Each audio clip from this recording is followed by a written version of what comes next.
Hey, elementary team, Outpost crew, leaders, key leaders, great meeting yesterday. That was really productive. Couple of quick updates since the meeting as I've connected with a few of you, and some people have sent some ideas in as they kept percolating. First of all, you may have saw Lisa's going to be our worship leader for third service.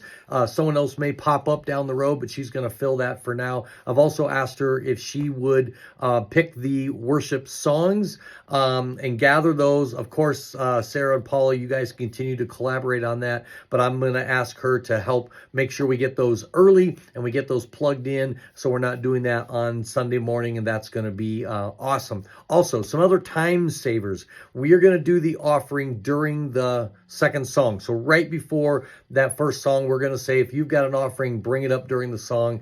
We're going to make that last song a worshipful song so that giving can be done as an act of worship just during the song, so that will save us several minutes of, hey, do you have money? Bring it up, blah, blah, blah.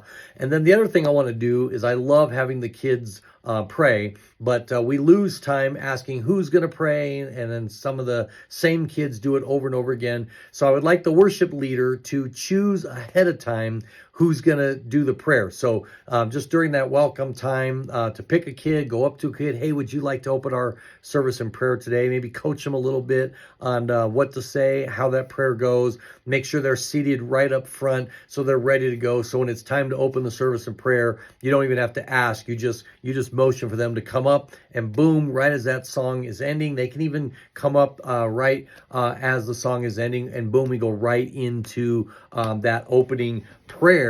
And then during that closing song, Gus can come right out. We could even save time on me going back there, getting him on, doing the backstage chatter as I'm putting my arm in the puppet and all that. And then he can come right out. And then as I put him away, we're going to work with tech team that as soon as I'm done and I go backstage, boom, the video starts. So if we do some of these things, we can save time. I think we can save 5 minutes, even 10 minutes on some of the chatter. And then here's the other thing. Service lead is going to find out who the guests are, because we lose a lot of time. Like, who's a guest? Who's got a sticker? You're not really a guest. Put your hands down. You're lying, which we hate saying, but they do. So the service lead is going to figure out who the guests are and confirm who they are, get their names on a Post-it note so they know who those guests are. Other leaders can help with that, and they're going to know who those guests are. We're going to move guest welcome to the end. So we're not doing it right at the beginning when they're brand new and they're deer in the headlights, and we're already calling them out and embarrassing them, making them come up.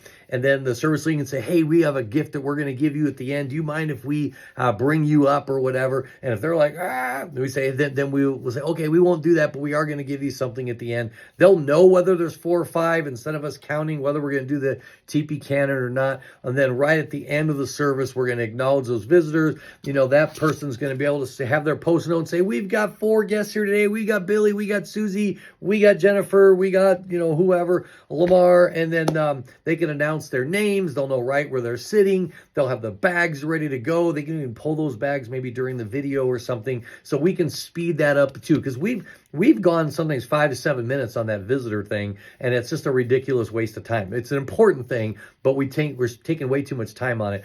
And so that way, boom, we'll got it. And it'll be the service lead's responsibility to make sure that we don't forget that they do it at the end as we're wrapping up, even if they got to kind of up and say, hey, Carl, we got to do our visitors. And of course, I will let you do that. So those are going to be some of the things we're going to do to streamline the service. So I'm going to send out the updated agenda.